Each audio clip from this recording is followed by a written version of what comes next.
গাড়িটা দাঁড়া করাইছে আর তোমাকে দাঁড়া করাইছে, আমি এই জায়গাতে গোসল করাই নিয়ে যাবো। আমার ভূতের উপরে যে আর কোনো বিপদ আল্লাহ যে না দেয়, দোয়া করবেন আপনারা আমাদের।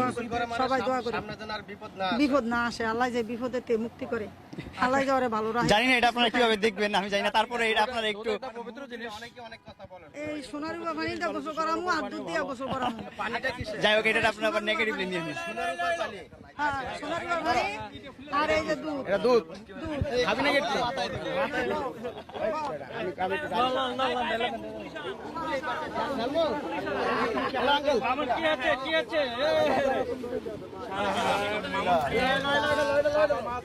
গোসল করে দিচ্ছে বাড়ি, যেটাতে জেলখানা থেকে মনে হয় একটা পাপ মোচন করলো জীবনে।